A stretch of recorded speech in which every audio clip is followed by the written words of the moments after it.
இன்றைக்கி காரக்குழம்பு வைக்க போகிறோம். காரக்குழம்புன்னு சொல்லலாம், புளிக்குழம்புன்னு சொல்லலாம். குழம்பு வைக்க போகிறோம். இப்போ எண்ணெய் ஊற்றிக்கணும். இப்போ எண்ணெய் காஞ்சிட்டு 1 ஸ்பூன் தாளிப்பு வடகம், 1 ஸ்பூன் வெந்தயம் சேர்த்துக்கணும். எல்லாம் வெடிச்சிட்டு இப்போ சின்ன வெங்காயம் கட் பண்ணி வச்சுருக்கோம், அதை சேர்த்துக்கணும். ஒரு 4 வெண்டைக்காய் கழுவிட்டு கட் பண்ணி வச்சுருக்கோம், அதையும் சேர்த்துக்கணும். நல்லா வதக்கிக்கணும். எல்லாம் வதங்கிட்டு வெண்டைக்காய் வெங்காயம்லாம் நல்லா வதங்கிட்டு இப்போ பாருங்கள் கத்திரிக்காய் சுரைக்காய் கட் பண்ணி வச்சுருக்கோம். சுரைக்காய்னா பிஞ்சு சுரைக்காய் தான், அதையும் இதில் சேர்த்துக்கணும். நல்லா கலரி விட்டுங்க. நல்லா வதங்கிட்டு சுரைக்காய் வெண்டைக்காய் கத்திரிக்காய் எல்லாம் வதங்கிட்டு இப்போ மிளகாத்தூள் புளி உப்பு கரைச்சி வச்சுருக்கோம், அதை இதில் சேர்த்துக்கணும். நல்லா கலக்கி விட்டுருங்க. நல்லா ஒரு தட்டு போட்டு மூடிங்க. நல்லா காயெல்லாம் வெந்தோடனே காமிக்கிறோம். கொதிச்சிக்கிட்டு இருக்கு. இதில் நீங்கள் கருவாடு இருந்தால் கூட போட்டு வைக்கலாம், சூப்பராக இருக்கும் இந்த குழம்பு.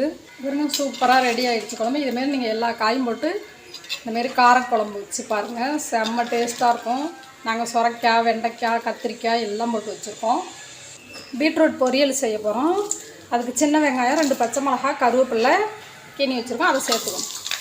தேங்காய் எண்ணெய் தான் ஊற்றிருக்கோம். இதுக்கு தேங்காய் எண்ணெய் தான் ஊற்றி செய்யணும். இப்போ பட்டை கிராம்பு சோம்பு இதெல்லாம் போட்டுக்கணும். இதெல்லாம் நல்லா வதக்கி விடுங்க. இது சூப்பராக இருக்கும் அந்த பீட்ரூட் பொரியல். வதங்கிட்டு இப்போ பாருங்கள் 1/2 கிலோ பீட்ரூட்டு நல்லா கழுவிட்டு துருவி வச்சுருக்கோம், அதை சேர்த்துக்கணும். இந்த பொரியலுக்கு தேவையான அளவு உப்பு சேர்த்து நல்லா கலரி விடணும். 1 ஸ்பூன் மஞ்சத்தூள், 2 ஸ்பூன் மிளகாத்தூள், மட்டன் மசாலா எல்லாம் இதில் சேர்த்தாச்சு. இப்போ நல்லா கலரி விட்டுக்கணும்.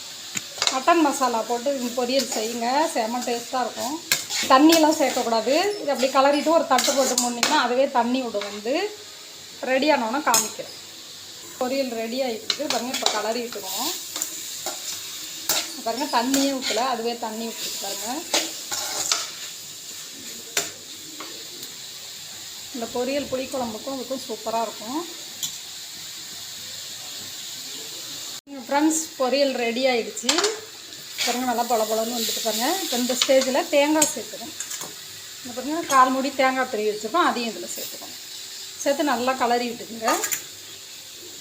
பாருங்கள் ஃப்ரெண்ட்ஸ் காரக்குழம்பு ரெடி ஆகிடுச்சு பாருங்கள். பீட்ரூட் பொரியல் ரெடி ஆகிட்டு இதுமாரி நீங்களும் செஞ்சு சாப்பிட்டு பாருங்கள். பிடிச்சிருந்தால் லைக் பண்ணுங்கள், ஷேர் பண்ணுங்கள், சப்ஸ்கிரைப் பண்ணுங்கள்.